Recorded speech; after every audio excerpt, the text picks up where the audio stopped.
All right, I'll say good day. As you say, on your planet. Happy Halloween. All Hallows Eve. Samhain. Whichever way you choose to approach the idea that this is the season of spirits, we will, in keeping with that theme, now remind you that the title of this transmission is Ghosts. Now, we do not necessarily say this to make you feel spooky or scared, but to simply go through all the different ways in which individuals that are physically alive may experience what they perceive to be ghosts. So we will start with the idea that is more traditional, in the sense of a spirit that is capable of lowering its vibration enough to be perceived by the senses of the living, that you typically refer to as a ghost, a spirit, when it appears in your world, in your reality. The idea being that spirits who pass over, as you say, who die, who transition, may not always go all the way for a variety of reasons. Some may have unfinished business on earth. Some, because of their belief systems, may not have had a particular expectation or assumption of what they would experience in the so-called afterlife, and thus be a little bit confused about where they are. Some even may not even know they're dead and are wandering, looking for reasons why no one can hear them or see them. But now and then, either due to a lowering of their vibrational frequency, sort of similar to the idea of invisible ultraviolet light lowering its frequency to become visible as part of the visible spectrum of light, going down into violet and blue and so on and so forth. If they lower their frequency, they may become visible to those in the physical realm, or those in the physical realm may have enough sensitivity to perceive that spirit, even though it may not always be visible to everyone. But for some reason, they are still closely connected energetically to the physical realm of Earth, due to some of the reasons we have said or other reasons, and thus are still in their mind living among you, wandering among you, occupying the old houses, so on and so forth, what you typically refer to as a haunting, which doesn't in any way, shape, or form have to be malicious. Simply another person in another state, living in a place among the living. But the idea is that in seeing these beings, there is no way without communicating with them to know the reason why they may still be in what is referred to as the lower astral realm, very close to the vibration of physical reality, lowering their vibration enough to be perceived by physical beings. And this is the older and original definition of an exorcist, sort of a spirit psychologist, to communicate, find out why that being is in that state, why they're still lingering around Earth, which doesn't always have to be for a negative reason. Sometimes, when spirits cross over, and they act, in a sense, as guardians, spirit guides, for those who are still living, there may be reasons why they can learn to lower their vibration, to interact with the living in certain ways, even to the degree of appearing solid as a living physical being. This takes some skill and some practice on the part of spirits to do this, because once you are in spirit and in that high frequency vibration that is generally invisible to the living, it is actually not as natural for a spirit to go back down into the lower vibrations and become perceivable to the living. But there are those who may have reason to do so, to appear to the living in certain ways, to deliver messages, or perhaps as a protector, to alert living people to certain ideas, certain situations and circumstances, be it dangerous or not. So those spirits may have a high degree of need to lower their vibration to interact with the living and be perceived as living people until such time as they raise their vibration again and vanish before your eyes. And so there may be great need to do this, or they may simply have chosen to practice the ability of raising and lowering their vibration in order to interact with the living for a variety of their own reasons, or agreements they may have made with the living people with whom they interact. Now, beyond the idea of it actually being a spirit, a ghost per se, that you're interacting with, that is live in real time, as you say, there may be other effects that exist that can be interpreted as seeing a ghost. And one of them is the idea that in the fabric of space-time, everything is recorded. You might say, again, as people on your planet often name it, the Akashic records have a kind of video sort of ability to record things as well as audio or pure information. And all that information is available here and now because everything exists here and now. So again, for those that might be sensitive enough, might extend their senses far enough vibrationally to pick up on certain things that may have happened, linearly speaking, in the past, and perceive the recording, it's etched itself into the fabric of space and time. They may be seeing a recording of sorts, an echo of sorts of things that have been, or even will be, in your linear framework, and perceive that as a living ghost, even though it is simply an echo, a recording, something etched into the fabric of space-time, and is no longer actually present. These kinds of perceptions will usually appear to be repeatable. In other words, a person may say, oh yes, this place is haunted, and at midnight, every 3 days, you see this woman walking down the hallway into this room, and so on and so forth. And if that keeps repeating, it might not be what would be termed a living presence. It might actually be a recording, repeating over and over again when the conditions are right to trigger it, or when the conditions are right in a person's senses to perceive it. So a lot of things that repeat themselves that way may actually not be a living presence. It might be, but it may not be, because it could simply be etched into the fabric of space-time and repeating on a loop. Another way that people might perceive the idea of a ghost that is not a ghost in the classic sense is the idea of peering into parallel realities. Sometimes the so-called barriers between one reality and another will overlap, will weaken, will align vibrationally in some way, shape, or form to allow a person from your reality to actually perceive, although perhaps faintly and dimly, people in other realities. And therefore, in suddenly seeing an apparition wandering through your reality, you might perceive it or think it to be a ghost of someone who has passed over, but in fact you are actually seeing a faint representation of a person in another reality who is just going about their business, but may seem to you to be a ghost. And they may be able to perceive you that way at that moment as well, and go back to their friends and family with tales of having seen this ghost. And they're just describing you, because again, the veils between the different realities may have weakened for some reason at that point, because these fluctuations do often happen.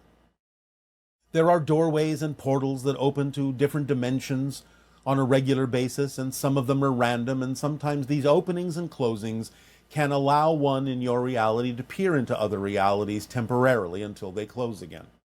And sometimes these are interpreted as spirits and ghosts when they are not, in the classic sense, such a thing. But the idea of this season is to allow yourself to open up to the potential communication that can exist between you and spirits, spirit guides, family members who may have passed on, soul family groups who may never have even incarnated. It is the ability of your senses to stretch into that realm, especially if someone close to you has died and is encouraging you to stretch your senses to connect with them in the spirit realm. This is the perfect season and timing to allow yourself to practice this.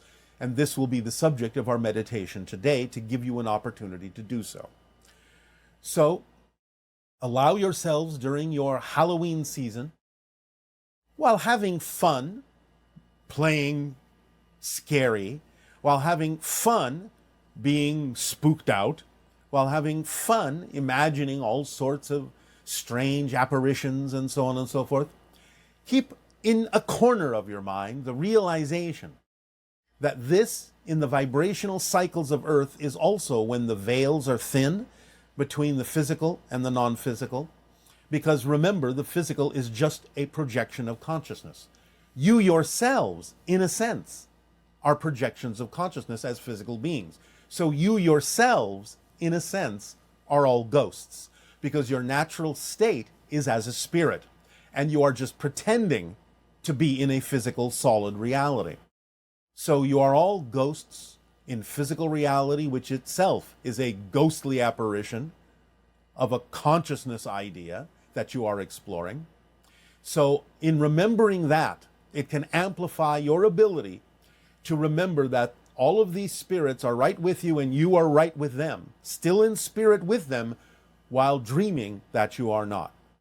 Allow yourself the opportunity to feel that and maintain that connection and increase that connection between yourself and the spirit realm, becoming more lucid and conscious about the fact that physical reality is, in a sense, just an apparition that you're playing around in. And allow yourself this opportunity, because as we do approach the idea of the window of contact and the increase in the splitting prism into different parallel versions of Earth, maintaining and increasing your connection to the spirit realm that you occupy now, right now, as your natural state, will serve you in a variety of ways that we will go into the closer we approach to the beginning of the window of open contact. And serve you with the idea of making contact, because many extraterrestrial beings are extra-dimensional beings and actually have attributes, just as our civilization does, of both physicality and spirit. And thus, the stronger you connect to the fact that you are a spirit, as you say, not so much a human having a spiritual experience, but a spirit having a human experience, you can identify with us more strongly every day and allow the idea of open contact to be a broader experience with many different kinds of beings who are not just physical extraterrestrials in the way that you think of us, but occupy many different dimensional planes just as you do, who are simply aware of the occupation of those planes just as you can become. And therefore blending and melding and merging the idea of physical and spirit in a way that allow you a great deal of freedom, a great deal of expression, and a great deal of being your true self and expanding what that really means in your world. So be the ghosts in this season that are physical, and have fun when we do our meditation to expand your senses and stretch your senses into the realm of spirit. And to you, good day. Hi, Bashar. How are you doing? Perfect, and you? I'm perfect as well now. Oh, all right. Great. Okay, so let's crack on. So, synchronicity. Yes. I wanted to ask you about, firstly, you've spoken about your civilization and how you're moving from fourth to fifth as we synchronistically move from third to fourth. Yes. And you said that it was a different octave of consciousness altogether. So I'm interested to know more about that, if you can explain more about that and what methods you're using to navigate through that. Well, again, the idea of moving into fifth density, which is also the same thing as fifth dimension, means you're going from physicality to non-physicality entirely. That's what we mean by a different octave. That's a euphemism to simply underscore the idea that you're going from a state of being that has some degree of physicality to it to a state of being that does not have physicality in the way that you're used to experiencing it. Does that make sense? Yeah. And does it feel like different from when you shifted from the previous density? Does it feel more intense or? Well, it is more expansive. In other words, your senses are expanding and capable of perceiving multiple dimensional things simultaneously. So it's like you're kind of walking through a dreamscape constantly, being aware of a much larger span of things that have to do with parallel realities and opportunities, different dimensions. These things become the normal way that you perceive reality, overlapping with multiple realities, multiple opportunities and options, multiple pathways simultaneously, rather than the idea of a singular path that illuminates only what is germane for your physical personality.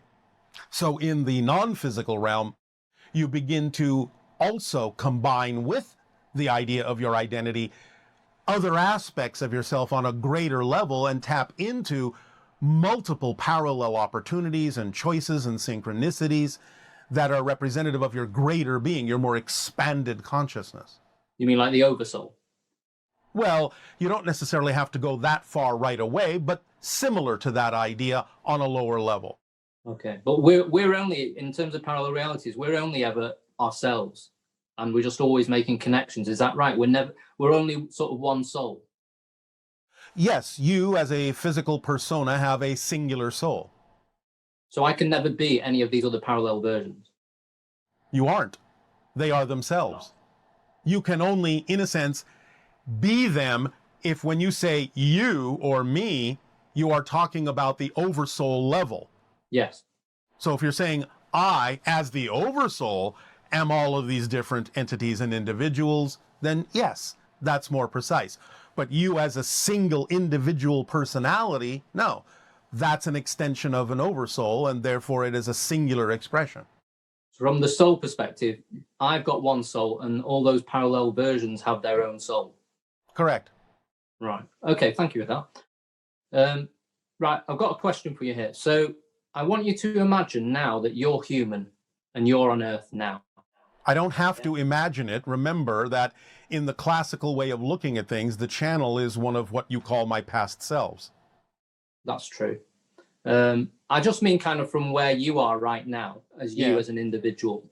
So if you were speaking to an extraterrestrial now, the way we are to you, yes, from Earth, what question would you ask if you only had one question that you could ask? How can I be more myself? That's why we've been delivering information to that end to all of you. How you can be more yourself, because when you are your true self, everything else takes care of itself automatically. Everything falls into place automatically. So I would ask the one thing, as we're sharing with you in terms of answers, the thing that would allow all things to function more automatically and fall into place more easily, to be yourself and allow for unity and harmony to exist on the planet. And that's following the formula again then. Yes, it is. That's why we've boiled it all down to that for you, so that it's simple and you don't have to overcomplicate it or overthink it. Just follow the instruction manual. The way we have distilled it down is designed to exactly accomplish the answer to that particular question. Okay. Who am I? Exactly. Who am I? I'm asking that every day to myself. But all you have to do is follow the formula to figure that out. Remember, the formula doesn't leave anything relevant out. It contains everything and the answer to every question that's relevant and important for you that you might ask in your life. But if everything changes except the laws, then the formula never changes, does it? No, because that is a description of the structure of existence that doesn't change. It's how you use it that changes. It's your relationship to it that changes. It's your experience of it that changes. Your perspective of it that changes. But the thing itself, the structure itself, is the structure of existence, and that doesn't change. Okay. You mentioned that it doesn't change. Perhaps this will clarify it for you.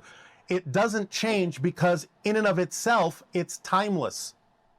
It just is in the now, completely and utterly. Doesn't experience the idea of time. Time is within it. It's not subject to time. Time is subject to it. That's why it is what it is and never changes, because you need the experience of time in order to have the experience of change. And it's beyond time. Logical. Yes. So, you mentioned the Uber civilization around Bernard's star, that we would one day become first contactees for them.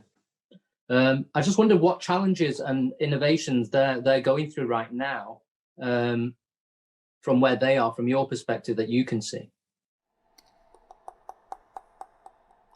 Well, there are many different things going on in their civilization. One moment.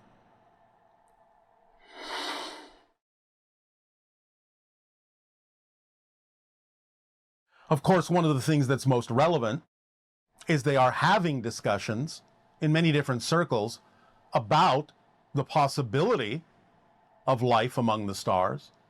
It is something that many of them have been considering for a little while, and they have been using whatever simple technology they have to speculate, similarly to what Earth has been going through, as to whether or not there is life among the stars. So it's one of the things they are discussing. Okay. And do they feel that it's possible? Do they feel that they're going to get there? Or do they have doubts the way we do? Some of them have doubts about it, yes. And they're not human, I take it? They're humanoid, but they're not human. Okay, so they've got some of our genetics. Yes. Okay. And what other genetics are they made of? Do they have? There is no reference point I can give you for that exactly, other than the fact that they're not too dissimilar from you, and therefore they obviously share some genetics with you, but some of the other things that are combined in that are not exactly the same and are not familiar to you in any way I can describe. And, in terms of synchronicity, the number 55 has followed me around since I was All right. about 15, every 7-8 times a day. Yes. And I used to think it was a bad thing, and then I realized it was actually guiding me in a good thing. Well, that's the use of synchronistic numbers. Sometimes they'll act as road markers to let you know that at that moment you're in the proper state to be yourself and act from that state. It's like saying I'm seeing a road sign that tells me I'm on the right path and I'm in the correct vibration for myself at this particular moment. For you, the idea of 55 is like the number of double humanity. Right. Okay. That makes sense. Great. Well, thank you, Bashar. It's been a pleasure as always, and have a good day. And you as well. It is our passion and our pleasure to interact with you. Good day. Shiva. Aveo.